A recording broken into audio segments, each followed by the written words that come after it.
നാരായണം നമസ്കൃത്യ നരം ചൈവ നരോത്തമം ദേവീം സരസ്വതിം വ്യാസം തതോ ജയമുദീരയേത്. എല്ലാവർക്കും നമസ്കാരം. മഹാഭാരതം ആദിപർവം പാണ്ഡവന്മാരുടെ രാജ്യലബ്ധി. മദ്യപ പാണ്ഡവനായ സവ്യസാചിയാണ് വില്ലുകുലച്ച് ലക്ഷ്യം ഭേദിച്ചത് എന്ന വിവരം ചാരന്മാർ മുഖേന ദുര്യോധനൻ അറിഞ്ഞു. വിവാഹമണ്ഡപത്തിലുണ്ടായ പോരാട്ടത്തിൽ അർജുനനും ഭീമനും കൂടിയാണ് രാജാക്കന്മാരെ പരാജിതരാക്കിയത് എന്നുള്ള വസ്തുതയും അവൻ മനസ്സിലാക്കി. എല്ലാവർക്കും ഈ വാർത്ത അത്ഭുതമുളവാക്കി. കുന്തിയും പാണ്ഡവന്മാരും അർക്കില്ലത്തിൽ കിടന്ന് വെന്തു മരിച്ചു എന്നാണ് എല്ലാവരും ഇതുവരെ ധരിച്ചിരുന്നത്. ആ ധാരണ ഇപ്പോൾ തിരുത്തി കുറിക്കേണ്ടി വന്നു എന്ന് മാത്രമല്ല, പാണ്ഡവന്മാർ ഇപ്പോഴും ജീവിച്ചിരിക്കുന്നു എന്നുള്ള ആപത്ത് നിലനിൽക്കുകയും ചെയ്യുന്നു. കൂടാതെ അവർ പാഞ്ചാലിയെ കല്യാണം കഴിച്ചതുകൊണ്ട് ദ്രുപദൻ്റെ ബന്ധുക്കളായി. ദ്രുപദൻ ശക്തനാണ്. അദ്ദേഹവുമായുള്ള ബന്ധം കൊണ്ട് പാണ്ഡവന്മാരുടെ ശക്തിയും വർദ്ധിക്കും. ഇപ്രകാരം ചിന്തിച്ച ദുര്യോധനാദികൾക്ക് പാണ്ഡവന്മാരിലുള്ള ഭയവും വർദ്ധിച്ചു. താൻ ആഗ്രഹിച്ച ദ്രൗപദിയാകുന്ന കനി അനുഭവിക്കുന്നത് പാണ്ഡവന്മാരാണല്ലോ എന്നോർത്തപ്പോൾ ദുര്യോധനൻ അവരിൽ അസൂയാലുവായി.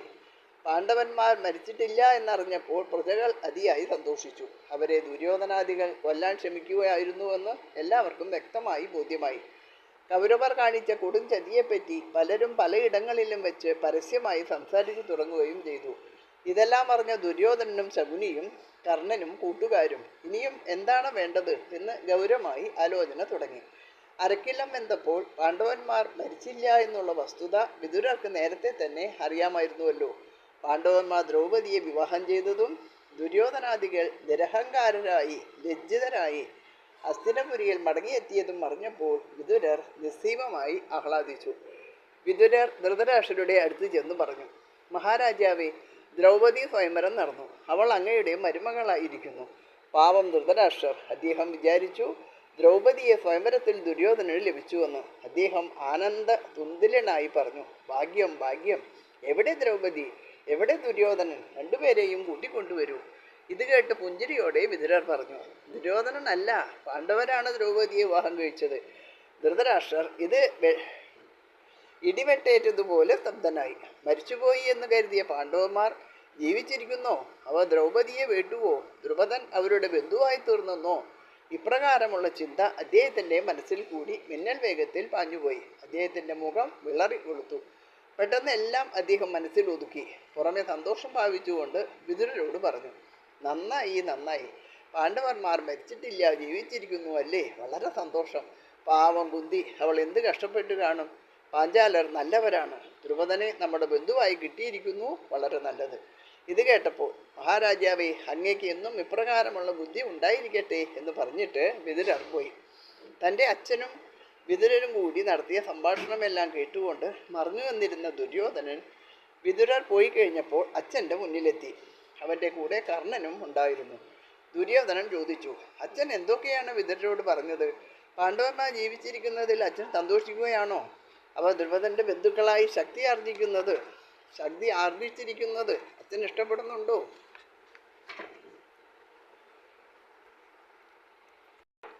അവരുടെ ഉയർന്നു വരുന്ന ബലം ഇല്ലാതാക്കാനല്ലേ നാം ശ്രമിക്കേണ്ടത്? ഇത് കേട്ട് ധൃതരാഷ്ട്രർ ചിരിച്ചു. അദ്ദേഹം പറഞ്ഞു, എടാ കുഞ്ഞുങ്ങളെ, നിങ്ങൾ വിഡ്ഢികളാണ്. നിങ്ങൾ ചിന്തിക്കുന്നത് പോലെയാണ് ഞാനും ചിന്തിക്കുന്നത്. എന്നാൽ അതൊക്കെ വിദുരരോട് പറയാൻ പറ്റുമോ? നമ്മുടെ ഇംഗിതം എന്തെന്ന് വിദുരർ അറിയരുത്. ഞാൻ എന്ത് ചെയ്യണമെന്ന് പറയൂ, അങ്ങനെ ചെയ്യാം. ദുര്യോധനന് സമാധാനമായി. അവൻ പറഞ്ഞു, പാണ്ഡവരുടെ ശക്തി ക്ഷയിപ്പിക്കാനും അവരുടെ ശല്യം ഒതുക്കാനും പല വഴികൾ എൻ്റെ മനസ്സിൽ തോന്നുന്നുണ്ട്. ഭീമസേനനെ എങ്ങനെയെങ്കിലും ചതിച്ചു കൊല്ലിക്കണം. അവനാണ് പാണ്ഡവരുടെ ബലത്തിൻ്റെ അത്താണി. അല്ലെങ്കിൽ പാണ്ഡവന്മാരുടെ ഇടയിൽ അനൈക്യം ഉണ്ടാകത്തക്ക വിധത്തിൽ എന്തെങ്കിലും പ്രവർത്തിക്കണം. ദ്രുപദനെ വശത്താക്കി പാണ്ഡവന്മാരിൽ അയാൾക്ക് നീരസം ഉണ്ടാകത്തക്കവണ്ണം എന്തെങ്കിലും ചെയ്യാൻ കഴിയുമെങ്കിൽ അതും ചെയ്യണം. മറ്റു ചില മാർഗങ്ങളും ഞാൻ കാണുന്നുണ്ട്. ദുര്യോധനൻ്റെ അഭിപ്രായങ്ങളൊന്നും കർണന് സ്വീകാര്യമായില്ല. അവൻ പറഞ്ഞു, നീ പറഞ്ഞതുപോലെയൊന്നും പാണ്ഡവന്മാരെ ഒതുക്കാമെന്ന് കരുതേണ്ട. അവർ ബാലന്മാരായിരിക്കുന്ന കാലം തൊട്ട് അവരെ ഉന്മൂലനാശം ചെയ്യാൻ നീ എന്തെല്ലാം വിധത്തിൽ ശ്രമിച്ചു. എന്നിട്ട് എന്തുണ്ടായി? നാം എത്ര ശ്രമിച്ചാലും ദ്രുപദനെ പാട്ടിലാക്കാൻ സാധ്യമല്ല. പാണ്ഡവന്മാരെ തമ്മിൽ തല്ലിക്കാനും കഴിയുകയില്ല. അവരെല്ലാം യുധിഷ്ഠിരൻ്റെ ആജ്ഞാനുവർത്തികളായി അനുസരണയോടെ ജീവിക്കുകയേ ഉള്ളൂ. അതുകൊണ്ട് എൻ്റെ ദൃഷ്ടിയിൽ ഒറ്റ മാർഗമേ ഞാൻ കാണുന്നുള്ളൂ. അവർ പാഞ്ചാലത്ത് വേര് പിടിക്കുന്നതിന് മുമ്പായി അവരെ നശിപ്പിക്കണം. നാം ചതുരംഗപ്പടയോടുകൂടി ചെന്ന് പാഞ്ചാലനെ തോൽപ്പിച്ച് പാണ്ഡവരെ ബന്ധനസ്ഥരാക്കണം. ഇതല്ലാതെ മറ്റു ഉപായങ്ങളൊന്നും ഞാൻ കാണുന്നില്ല. ക്ഷത്രിയർക്ക് വിക്രമമാണ് ശാസ്ത്രം, ശൂരന്മാർക്ക് ധർമ്മമാണ് വിക്രമം. ധൃതരാഷ്ട്രൻ: നീ പറഞ്ഞത് ശൂരന്മാർക്ക് ചേർന്ന വാക്കുകളാണ്. പക്ഷേ നീ വിചാരിക്കുന്നത് പോലെ അനായാസേന പാഞ്ചാലനെ തോൽപ്പിക്കാനും പാണ്ഡവന്മാരെ പിടിച്ചു കെട്ടാനും കഴിയുകയില്ല. ഏതായാലും ഭീഷ്മന്റെയും വിതുരന്റെയും ദ്രോണന്റെയും മറ്റും അഭിപ്രായം കൂടി അറിയട്ടെ. ഉടൻ തന്നെ അവർക്ക് ആളയച്ചു. അവർ മൂവരും രാജാവിൻ്റെ മുന്നിലെത്തി. ഭാവി കാര്യങ്ങളെപ്പറ്റി രാജാവ് അവരോട് ചോദിച്ചു. ഭീഷ്മൻ പറഞ്ഞു: മഹാരാജാവേ, എനിക്ക് അങ്ങും പാണ്ഡുവും ഒരുപോലെയാണ്. ഗാന്ധാരിപുത്രന്മാരും കുന്തിപുത്രന്മാരും തമ്മിൽ എനിക്ക് ഒരു ഭേദവുമില്ല. അങ്ങും അങ്ങനെയാണ് ചിന്തിക്കേണ്ടത്. ആ നിലയ്ക്ക് അവരുമായി കലഹിക്കുന്നത് ശരിയല്ല. അവർക്ക് പകുതി രാജ്യം കൊടുക്കുകയാണ് വേണ്ടത്. അത് ചെയ്തില്ലെങ്കിൽ അങ്ങേക്ക് ദുഷ്കീർത്തി ഉണ്ടാകും. കീർത്തി നശിച്ച പുരുഷന്റെ ജീവിതം വ്യർത്ഥമാണ്. കീർത്തി നശിക്കുമ്പോൾ അവനും നശിക്കും. പാണ്ഡവന്മാർ അരക്കില്ലമെന്ത് നശിക്കാതിരിക്കുന്നത് കൊണ്ട് അങ്ങ് ഭാഗ്യവാനാണ്. അവർ മരിച്ചു എന്നറിഞ്ഞപ്പോൾ നാട്ടുകാർ അങ്ങയുടെ നേർക്കാണ് വിരൽ ചൂണ്ടിയത്. എന്നാൽ ഇപ്പോൾ അവർ ജീവിച്ചിരിക്കുന്നു എന്നറിഞ്ഞപ്പോൾ പകുതി രാജ്യം സന്തോഷത്തോടെ നൽകിയാൽ ആ സൽപ്രവൃത്തി അങ്ങയുടെ കുറ്റത്തെ ഇല്ലാതാക്കും. അതുകൊണ്ട് ഞാൻ വീണ്ടും പറയുന്നു, പാണ്ഡവന്മാരെ വരുത്തി പകുതി രാജ്യം അവർക്ക് നൽകുക. പിന്നീട് ദ്രോണനാണ് സംസാരിച്ചത്. അദ്ദേഹം പറഞ്ഞു: മഹാരാജാവേ, ഭീഷ്മൻ പറഞ്ഞ അതേ അഭിപ്രായമാണ് എനിക്കുമുള്ളത്. ഉടൻ തന്നെ ഒരു ദൂതനെ അങ്ങയുടെ ആൾപ്പേരായി പാഞ്ചാലത്തേക്ക് അയച്ച് പാഞ്ചാലിനോടും പാണ്ഡവന്മാരോടും കുന്തിയോടും നല്ല വാക്കു പറഞ്ഞ് അവരെയെല്ലാം സന്തോഷിപ്പിച്ച് അവർ ദ്രൗപദിയെയും കൂട്ടി ഇങ്ങോട്ട് വരുന്നതിന് ഏർപ്പാട് ചെയ്യണം. ഭീഷ്മരുടെയും ദ്രോണരുടെയും അഭിപ്രായങ്ങൾ കേട്ടപ്പോൾ കർണൻ അരിശം കൊണ്ട് ചുണ്ടുകടിക്കുകയും കൈകൾ കൂട്ടിയിരിക്കുകയും ചെയ്തു. അവൻ അമർഷത്തോടെ പറഞ്ഞു: വേണ്ടതെല്ലാം കൊടുത്ത് കുടുംബാംഗങ്ങളായി പാർപ്പിച്ചിരിക്കുന്ന ഭീഷ്മദ്രോണന്മാരോട് അങ്ങയുടെ ഭാവി നന്മയ്ക്ക് വേണ്ട കാര്യങ്ങൾ ആലോചിക്കുന്നത് ശരിയല്ല. ഇവരുടെ ആഗ്രഹം ശത്രുവിന് നന്മ ചെയ്യണം എന്നാണ്. എന്നാൽ അങ്ങയുടെ നന്മയ്ക്ക് വേണ്ടി പ്രവർത്തിക്കുന്നു എന്ന ഭാവം പുറമേയും. കർണന്റെ വാക്കുകൾ ദ്രോണർക്ക് സഹിച്ചില്ല. അദ്ദേഹം കോപാകുലനായി പറഞ്ഞു: ഛേ ദുഷ്ട, നീ എന്തു പറഞ്ഞു? ഞാൻ കുരുവംശത്തിൻ്റെ അഭിവൃദ്ധിക്ക് വേണ്ട കാര്യമാണ് പറഞ്ഞത്. നീ അത് ദോഷമായി കരുതുന്നു. ഞാൻ പറഞ്ഞത് കേൾക്കാതെ മറ്റു വിധത്തിൽ പ്രവർത്തിച്ചാൽ കുരുവംശം നശിക്കും. അതിൽ ആർക്കും സംശയം വേണ്ട. ഇതെല്ലാം കേട്ടുകൊണ്ടിരുന്ന വിതുരർ സാവധാനത്തിൽ പറഞ്ഞു: രാജാവേ, ഭീഷ്മനും ദ്രോണനും പറഞ്ഞത് നല്ല കാര്യമാണ്. ഇവരെപ്പോലെ വിവേകശാലികൾ ആരുണ്ട്? അവർ നിന്റെ ഗുണകാംക്ഷികളുമാണ്.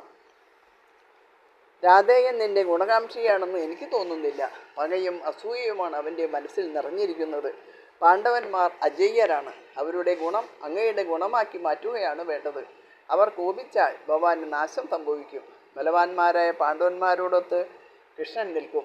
കൃഷ്ണനുള്ള ഭാഗത്ത് വളരെ മഹാന്മാർ ഉണ്ടാവും. കൃഷ്ണൻ ഏതു ഭാഗത്ത് നിൽക്കുന്നുവോ അവിടെ ജയവും ഉണ്ടാകും. സാമം കൊണ്ട് സാധിക്കാത്ത കാര്യം ഭേദം കൊണ്ട് സാധിക്കാമെന്ന് വിചാരിക്കുന്നത് മൂഢത്വമാണ്.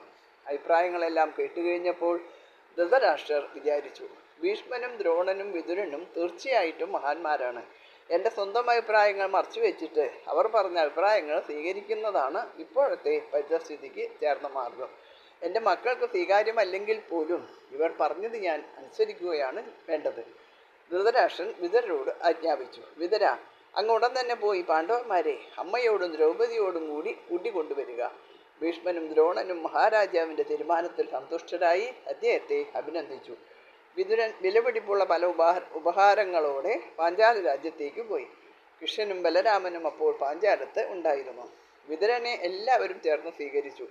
പാണ്ഡവന്മാർ ഇളയച്ചനെ കണ്ടപ്പോൾ അതീവ സന്തുഷ്ടരായി. വിതുരൻ തൻ്റെ ആഗമനോദ്ദേശം എല്ലാവരെയും അറിയിച്ചു. ധൃതരാഷ്ട്രന് തങ്ങളോടുള്ള സ്നേഹം കൊണ്ടാണ് ഇപ്രകാരം ദൂതനെ അയച്ചത് എന്നായിരുന്നു പാണ്ഡവന്മാരുടെ ധാരണ. ഏതായാലും എല്ലാവർക്കും സന്തോഷമായി. ഒരു ശുഭമുഹൂർത്തത്തിൽ പാണ്ഡവന്മാരും ദ്രൗപദിയും വിതുരരോടൊത്ത് ഹസ്തിനപുരിയിലേക്ക് പുറപ്പെട്ടു. കൃഷ്ണനും അവരെ അനുഗമിച്ചു. എല്ലാവരും രാജധാനിയിലെത്തി. പാണ്ഡവന്മാർ വരുന്നുവെന്ന വിവരം മുൻകൂട്ടി അറിഞ്ഞ പൗരജനങ്ങൾ അവരെ കാണുവാൻ തടിച്ചുകൂടി.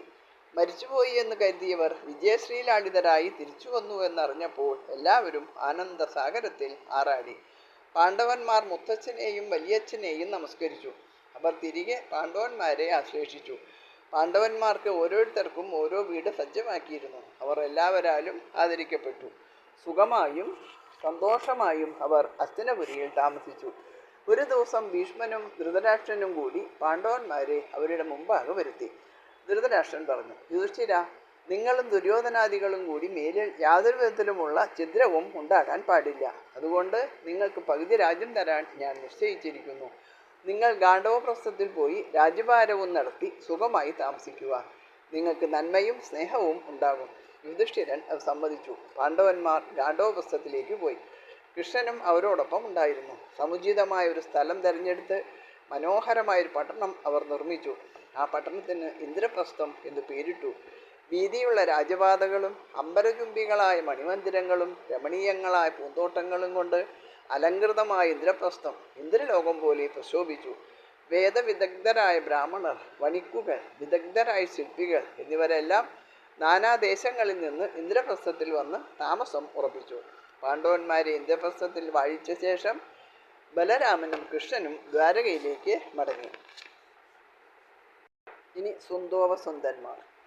ധർമ്മപുത്രൻ ധർമ്മത്തിൽ നിന്ന് അണുവിട പോലും വ്യതിചലിക്കാതെ സഹോദരന്മാരുടെ സഹായത്തോടെ രാജ്യഭാരം ചെയ്തു. അങ്ങനെയിരിക്കെ ഒരു ദിവസം നാരദ മഹർഷി കൊട്ടാരത്തിൽ വന്നു.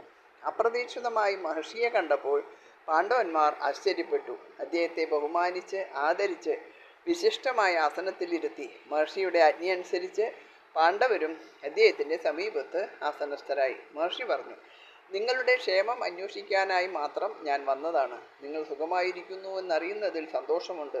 നിങ്ങൾക്ക് 5 പേർക്കും കൂടി കൃഷ്ണ മാത്രമാണല്ലോ പത്നിയായിട്ടുള്ളത്. അത് കാരണം നിങ്ങൾ തമ്മിലുള്ള ഐകമത്യം കളഞ്ഞു പൊളിച്ച് പിണങ്ങാൻ ഇടയാകരുത്. പണ്ട് സുന്ദോപസുന്ദന്മാർക്കുണ്ടായിരുന്ന അനുഭവം നിങ്ങൾക്കുണ്ടാകാതെ സൂക്ഷിക്കണം. യുധിഷ്ഠിരൻ, ആരാണ് സുന്ദോപസുന്ദന്മാർ? അവർക്ക് എന്തു പറ്റി? ആ കഥ കേൾക്കാൻ ആഗ്രഹമുണ്ട്. ദയവായി പറഞ്ഞാലും.